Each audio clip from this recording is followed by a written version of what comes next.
This is KNDU 25, your local news station. KNDU Local News 11 at 11 starts now.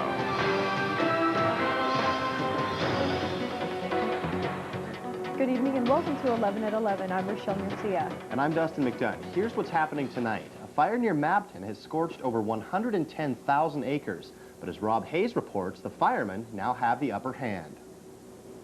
Hot and fast, that is how this fire burned, but it got too greedy too early. Because it consumed most of the fuel in this area, there is little left for it to feed on. And that has given firefighters the upper hand. They now say they should have this fire contained by tomorrow or Monday, but there's still a lot of work to do between now and then. As the sun rose this morning, spent fire crews returned to the staging area. Meanwhile, the second shift load up their water tanks.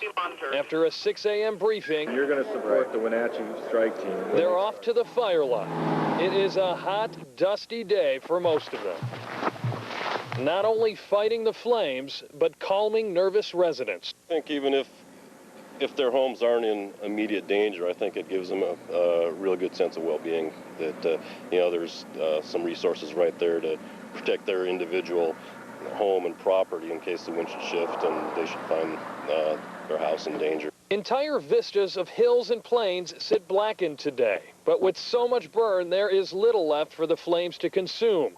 Rebel hotspots fall victim to concentrated air attacks. It's so dry out there that once the fire's passed, it basically consumes all the fuel, and there's little danger of it reburning, and there's no mop-up. I mean, it's just dead once it's burned. Yeah. So basically, we're just fighting flaming fronts and chasing. With the end in sight, life here begins to return to its usual rhythms. As the focus shifts back to the green, and the black fades into the past. The cost of fighting this fire will not be forgotten anytime soon. After just 3 days, the price tag is already approaching the $1 million mark. And that was Rob Hayes reporting from Mabton. And we are also told help is on the way for the mop-up. The National Guard troops that were trained to fight fires 2 weeks ago are being called to help on this fire.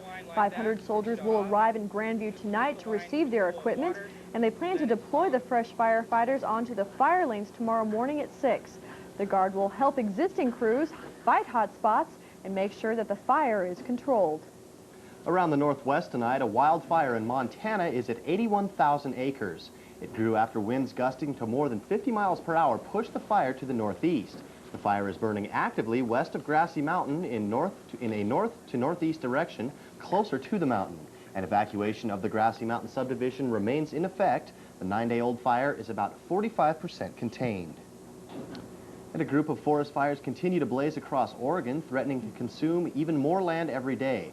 The fires have spread rapidly, burning 110,000 acres this morning. High winds served to sustain the growing blaze, and roughly 500 firefighters were called in to combat the fire, adding to the crews arriving from several states. The death of a Portland man who fell from a cliff in the Columbia River Gorge has been ruled an accident by the Multnomah County Medical Examiner's Office. The body of 46-year-old Samuel Lee James was found next to Interstate 84 on Thursday afternoon. He was alone at the time of the incident. Across America tonight, a shooting rampage has left 4 people dead, including the shooter and a fireman who was raising money for charity. It happened this morning in Connecticut when 29-year-old Mark Coate opened fire. He fired the 30-year-old who lived in the same apartment building. He then shot a fireman doing charity work and another woman before turning the gun on himself. A fire in suburban Los Angeles has destroyed a row of businesses there. A California taco restaurant and some adjacent buildings have been damaged. There are no reports of injuries, and the cause of the fire is still not known. School is back in session at the University of Richmond at Virginia, but just as students enter classroom doors, they will find the doors to the Napster website closed. The University of Richmond has blocked access to the popular website Napster from campus computers. Napster is a controversial music sharing website recently brought under fire by the Recording Industry of America for copyright issues. Around the world tonight, the people in one state in India are trying to put their lives back together this weekend after flash floods swept through the area, killing 122 people and destroying 1,000 homes. The government is doing all that it can to help out. On Friday, officials took to the air to drop food packets and other relief supplies. But it's hard to miss the fact that authorities were not prepared to handle this disaster. Forecasters say these were the heaviest rains to hit this part of India in 50 years. It's been an incredibly stressful week for 4 journalists held captive in Liberia. The 4 worked for a British television company and said they feared for their lives. The 4 spent a week in jail after being accused of espionage. They work for London-based Insight News Television. Liberian officials say the government agreed to drop all charges against the group in exchange for an apology. And the divers who tried in vain to rescue the crew of the sunken Russian nuclear submarine Kursk spoke out about their attempt today. The Norwegian divers who opened the Kursk only to find it completely flooded said today that Russian military officials were incredibly cooperative. The Russians have been targets of criticism for being generally uncooperative, but the divers on the scene say they received just the opposite of that from the Russians. In other local news, 2 people suffered minor injuries after a ride at the fair malfunctioned last night. But that hasn't stopped both the young and old from losing their stomachs on the carnival rides. Christina Chavez tells us how, injured or not, carnival ride junkies just can't stop. 2 people were taken to Kennewick General Hospital and treated for whiplash after a shock absorber from one of the rides failed. One of the carts from the ski jump was dropping faster than normal, causing the cart to hit the rails harder. But first aid volunteers say cases like this are rare. You don't see the kids getting hurt too much on these rides. You know, just it'd be like 1 in 100 chances that it's going to happen. And most kids aren't fazed by the possible hazards of getting on the rides. Well, some of them go really fast and some of them go really high, and they're just really fun. I like it because it's really high, and when you go down, your stomach drops, and it kind of feels weird. I can't walk. In fact, paramedics say carnival riders are more likely to suffer from upset stomachs than aches and pains from the ride. Then we just try to bring them in, give them some water, and try to lay them down, get them, you know, their stomach a little eased up from the ride. Davis Carnival runs the ride operations at the fair and have done so for the past 12 years. Fair representatives say they have consistently received high marks for safety. In Kennewick, Christina Chavez, KNDU Local News. The carnival ride injuries last night were just a few of the major accidents that the first aid station has treated. But First Aid says the number of major accidents is decreasing compared to last year. First Aid volunteers say people are drinking a lot more water and staying in the shade. Prevention is helping decrease cases of dehydration and heat exhaustion. The First Aid station was moved to the new location in the fairgrounds last year. The big problem? People didn't know where to get the medical assistance. From last year, us being here, they're starting to be a little more knowledgeable on where we're at and how to get to us. First Aid is treating minor injuries. Blisters and bee stings are the most common. And a new restaurant is headed your way. City officials have found a location for an Olive Garden. This patch of brush on the corner of Gage Boulevard and Center Parkway will be cleared out for the Italian restaurant. Olive Garden corporate representatives are also trying to pitch in more than $4,000 to put up a traffic signal at the intersection. Now, no date has been set on when the restaurant will open. Sounds good. Another thing that sounds good is our weather recently. And right now, meteorologist Drew Jackson joins us now for our first look. Drew. Well, Rachelle, a very nice day today, about 5 to 10 degrees cooler than it was yesterday. There were some breezes this afternoon, and they're going to die down this evening. Now, as we go into tomorrow, it'll be a sunny day and another cool day. Look for a high temperature in the Tri-Cities tomorrow, about 81 degrees. Cooler in Yakima with 75 degrees. That's a quick look at the weather. I'll have more details, including a 7-day forecast, a little bit later on. But now let's head over to the newsroom and Jeff Moreau with Lead Off Sports. Mariners played safe at Safeco for the first time in a while. It sent you out there taking on the White Sox here. After the Sox rallied for 5 runs in the 7th, the M's only led by 2, but Mike Cameron right there laces this pitch to center field for a 2-run double. He drove in 3 tonight as the Mariners snap a 3-game losing streak. With Oakland's loss to the Yankees today, Seattle now has a 2.5-game cushion in the AL West. Still to come tonight, the Posse, the Bears, and a World Series update. Plus, the Seahawks add some beef for the next 5 years. I'll explain all that and much more coming up in about 15 minutes for the rest of the day in sports. Back to you guys. All right, thanks, Jeff. The Olympics are approaching quickly, and that has many people very excited. But it also has some people a little bit worried about terrorism. We'll have the story when we come back. But first, here's a look at today's winning lottery numbers. Stay tuned, you're watching KNDU Local News.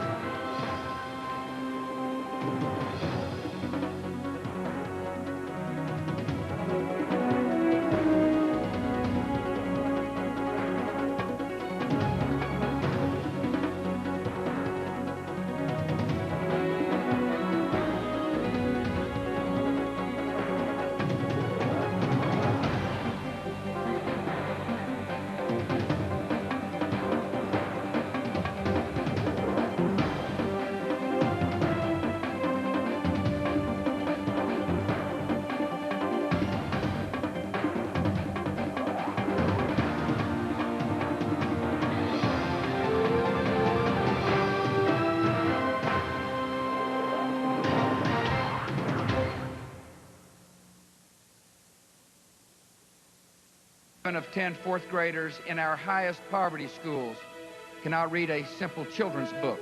Millions are trapped in schools where violence is common and learning is rare. The Bush Education Agenda. Reform Head Start. Focus on reading. Restore local control. Triple funding for character education. Hold schools accountable for results. Now is the time to teach all our children to read and renew the promise of America's public schools. At Les Schwab, we're proud of our written warranty. The warranty you don't pay extra for. The warranty that does what it says. Free road hazard protection. Free tire rotation. Free flat repair. And much more. Think of our warranty as a customer service thank you. Honored at more than 300 Les Schwab tire centers throughout the West. It's why we say, if we can't guarantee it, we won't sell it. Walking around campus, you know, you might want to strut your stuff a little bit. If you look good, you feel good. Yeah. Oh, you can wear them with a lot of stuff. Like, you could layer them if you want. Oh, those look good, Sierra. Most of the time I'm broke, but when I do scrounge up some money for clothes, head on over to Walmart and pick up something for a reasonable price. Like these jeans I found that fit me perfectly. I like those with those shoes. As long as I look good, and I'll buy it. Oh, and Ross looks good. I look good. It's about time. Making time. Taking time. Time flies at Dodge, where you'll find big savings on almost everything. Exceptionally low financing on Dodge Ram. Or generous cash allowances. Dodge Dakota. Up to $2,000 cash allowance. Dakota. Big savings on almost everything. For a limited time at Dodge. Different. But please hurry while time is still on your side. This program is closed caption for the hearing impaired. Australian officials today sought to reassure the world about security. Despite published reports of a possible plan to attack that country's only nuclear reactor. NBC's Fred Francis joins us tonight from Washington. U.S. intelligence sources tell NBC News that New Zealand police arrested and released 3 men with ties to Afghanistan after charging them with passport fraud. One of those men had a map which highlighted a small nuclear reactor in the city of Sydney, where 1 million people will gather in 3 weeks for the games. These people had the room and the house set up in such a way that it gave us cause for concern that they might be intent on some activity as a prelude to the Olympic Games. Other officials played down the suspicions. If they had clear evidence of terrorist activity, that someone would have been arrested. That's the truth of it. Australian officials agreed that the reactor at Lucas Heights is safe.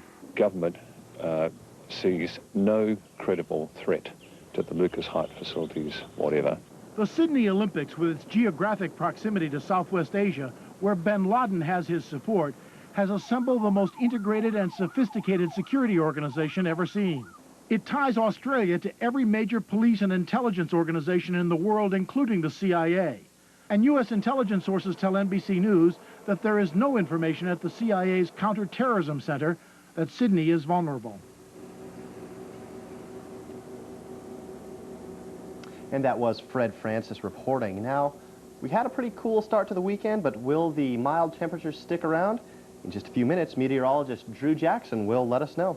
But first, here's a look outside with the help of the Providence Tower cam in Yakima. Stay tuned, we'll be right back.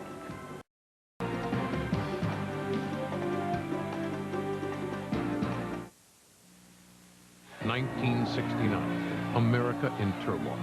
Al Gore graduates college. His father, a U.S. Senator, opposes the Vietnam War. Al Gore has his doubts, but enlists in the Army. When he comes home from Vietnam, the last thing he thinks he'll ever do is enter politics. He starts a family with Tipper, becomes an investigative reporter. Then Al Gore decided that to change what was wrong in America, he had to fight for what was right. He ran for Congress, held some of the first hearings on cleaning up toxic waste, made the environment his cause, broke with his own party to support the Gulf War, fought to reform welfare with work requirements and time limits. Al Gore, married 30 years, father of 4, fighting for us, to ensure that prosperity enriches all our families, not just the few. Strengthen Social Security. Take on big drug companies to guarantee prescription drugs for seniors. Hold schools accountable for results.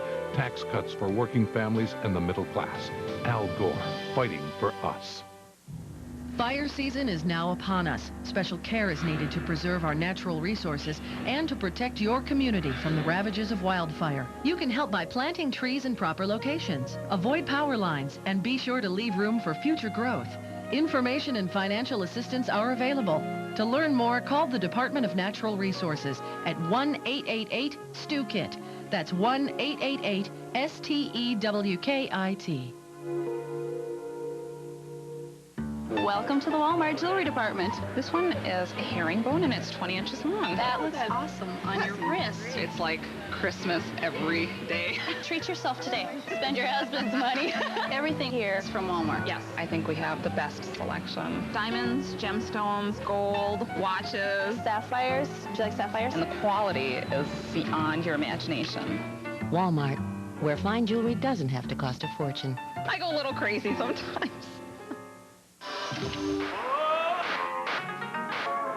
Honey, can you just pick a channel, please? MSN Internet Access. How about some sort of sport thing? What about 16:9 digital TV. Going on? And a digital camcorder for catching all of those first steps.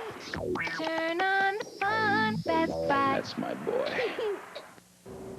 It's been getting chilly at night. Are these chilly nights going to continue? Yeah, they are, Rachelle. In fact, I think we're going to see one of the chilliest nights we've had in a long time tonight, and then even colder tomorrow night, with some locations even down in the upper 30s. Jeez. So we'll talk more about that in just a bit, but let's head outside right now and take a peek through our tower cam at the Autoplex in Pasco. Nice night out there tonight. It's cooling down, though, as we talked about earlier, and as we head into the next 24 to 48 hours, we're going to see temperatures cool down quite a bit. Let's take a look at the satellite picture now, and here's what we have going on. Notice there's clouds west of the Cascades, but lots of clear sky east of the Cascades, and that clear sky and diminishing winds is going to set us up for the cooler weather overnight tonight, and another cool day on the way tomorrow. Dry weather, though, this afternoon, and in fact, by the end of this radar loop, the whole Pacific Northwest has dried out quite nicely. A few showers further east into Idaho and Montana, but even there dying down as the sun has set this evening. High temperatures today look like this: 80 degrees in Walla Walla, 79 in Pendleton. These are about 10 degrees cooler than they were yesterday afternoon. Indeed, look at Ellensburg, only 65 this afternoon, so quite a cool day up in the Kittitas Valley. Now for right now, we're cooling off quite nicely. 63 here in the Tri-Cities, 61 down in Hermiston, and also 61 in Pendleton. Locally, 63 in the Tri-Cities, humidity's 50%. Winds, well, the computer says north and 0. That's its lingo for calm winds. West-northwest winds in Yakima with a temperature there, 61 degrees. As we look at the satellite picture, here's what's going on. Notice the direction of the clouds. They're diving southeastward towards the Pacific Northwest, but there's not much there. There's no storms headed our way at all. Large ridge of high pressure out in the eastern Pacific, sending most of the storminess further up to the north into Alaska. Then we're just left with some cool northwesterly flow, and that pattern's going to continue over the next couple days. We are keeping our eye on this down here. It's a cutoff low, and over the next couple days, we'll see this drift towards the northwest and maybe give a thunderstorm for the mountain areas, but probably not until Wednesday or Thursday of next week. In the meantime, lots of sunshine, dry, nice weather on the way. So the forecast for tonight looks like this. Look for clear skies almost everywhere, and with the clear sky and the calming winds, look for temperatures to drop down to the low to mid-40s, 43 in Yakima tonight, 48 in the Tri-Cities, 50 in Pendleton, 52 in Walla Walla.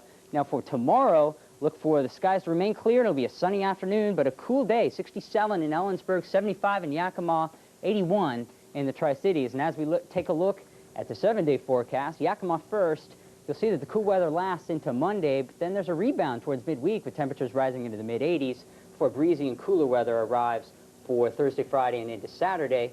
And finally, for the Tri-Cities, same story, just a little bit warmer. Temperatures rising into the mid-80s before a cooling trend and a possibility of a thunderstorm over the mountains on Thursday. So some nice weather. Yeah, turn off the air conditioners and enjoy the cool night. Yep, that's right. All right. Thanks, Drew. All right, and now time for a quick look at what's coming up in sports. We turn it over to Jeff Moreau. Jeff?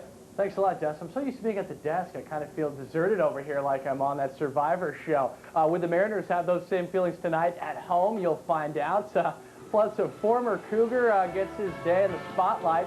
Find out about Ryan Leaf's new promotion next in sports.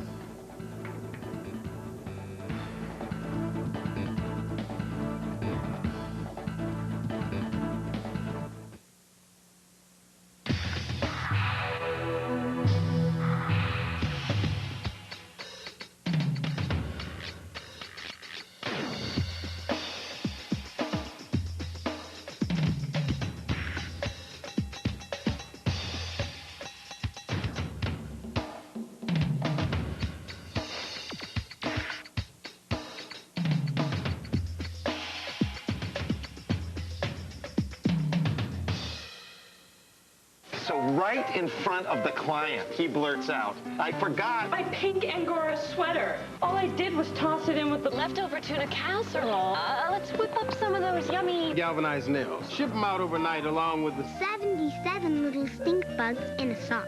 Nobody knows the way people talk around here better than U.S. Cellular. And nobody can put you in a better calling plan. U.S. Cellular, the way people talk around here. 10 Western State digital plans include free roaming and long distance from your home calling area. I remember the time our furnace went out, and for days all we had was a gas stove to keep us warm. We didn't have much, but we got by. We were working people. Maria's father poured concrete, and I worked as a secretary while raising 5 kids. Maria worked her way through school. She was the first in our family to graduate from college.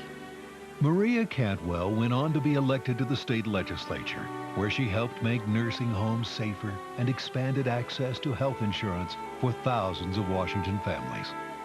In Congress, Cantwell helped pass the Family Medical Leave Act, allowing workers to take time off to care for a loved one. Maria Cantwell then helped build a high-tech company that has grown to more than 700 employees and become an internet leader in audio and video software. I'm so proud of Maria. She's never forgotten where she came from.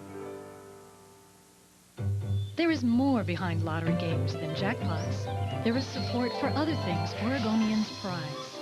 Lottery dollars fund parks to play in and a strong economy to prosper in. They contribute to the schools our children learn in and enhance the quality of our water, which is essential for a healthy environment to live in. Every lottery game is a winner because every game works to keep Oregon feeling like Oregon. Lottery games are based on chance and should be played for entertainment only. Kennewick has its first World Series champion of the new millennium today in Connersville, Indiana. The 14-year-olds took game one of the World Series doubleheader 6-5 over Tri-Valley. And then in that forced a Game 2 scenario where Joey Burns belted a grand slam for Kennewick as they upset Tri-Valley 12-3 and captured only the second World Series title in Babe Ruth League history. Burns was also named the most outstanding player of the series. But the city of Kennewick couldn't make it a twin bill. The 12-year-olds in the Cal Ripken League World Series in Mabton, Illinois. Today they lost to West Palm Beach, Florida. They were shut out 9-0. In fact, Donald Gunn of Florida pitched a one-hit shutout to help the East beat the best of the West for the U.S. Championship. They will face off tomorrow against Korea. The Mariners have lacked a little soul these days. Tonight they got some back. Barry White throwing out the first pitch here. And I can't get enough of your little babe. How do you like that? Okay, that's pretty sad. Top of the third, John Halama striking out Charles Johnson. He was pretty soulful tonight. Writing some of that Mariners pitching has been very wrong as of late. Bottom 5, Alex Rodriguez. Can't get enough of this pitch, babe. For a solo shot to center field, his 32nd of the year. Top of the 6th, some Mariner defense. They finally step up here. The recently acquired Al Martin with a great sliding catch there on CJ's liner as Halama right there retired his 16th straight Chi-Sock batter. Halama was very soulful tonight. He improved to 11-6 on the year as the M's whitewashed the Sox 11-5, and Seattle snaps a 3-game losing streak, and let's hope they can't get enough of winning, babe. I really tapped out that whole Barry White thing, didn't I? The Bears hosting Spokane in a pitcher's duel at County Stadium tonight. Oh, it was pretty exciting. Heath Totten, the man of the hour, pitched 7 scoreless frames, only giving up 1 hit as the Bears took Game 2 of the series 2-1. They play the final game of the series tomorrow at County Stadium. Let's check in with the Posse on the road tonight in Utah. Got similar winning results against the Pioneers. Juan Salazar sizzled with a 3-run homer in the 5th and then added the game-winning RBI single in the top of the 9th for the Posse. Senor Smoke, Jose Salcedo went 7 2/3, scattering 7 hits, but didn't get the win. The Posse will trail by only 2.5 games if Solano lost tonight. And it's important because Tri-City has the day off, and they begin on Monday with a 3-game set against those very same Solano Steelheads. Today was day 3 of Americans training camp. Teams broken up according to age, practice, scrimmaged, and worked on their hockey skills because that's what you do in camp. But for some of the veterans, though, it was a chance to meet the new coach, and we sought their impressions. Definitely super good coach so far. Kind of picked up right where Don left off. He's kind of a hard ass. I mean, we're already doing bag skates, my first skate out here, and I mean, I respect that. It's great because he just played here, so he knows the ups and he knows the downs and he knows what it's like. So, I mean, that's right there in itself is probably about 100%, you know, bonus. So it's real good for us. Chris McIntosh will have to stay 5 years and like it. The rookie holdout finally agreed to a 5-year contract today with the Seahawks. The deal is said to be worth more than $5 million over that nickel period. McIntosh is expected to start at right tackle and should begin practicing with the Hawks early next week. Today in Pullman, the Cougars held a touch scrimmage against the Scout team. This final tune-up was designed to prep the Cougars for next weekend's opener against Stanford. In the game, the Scout team ran a Stanford-style defense, not to much avail.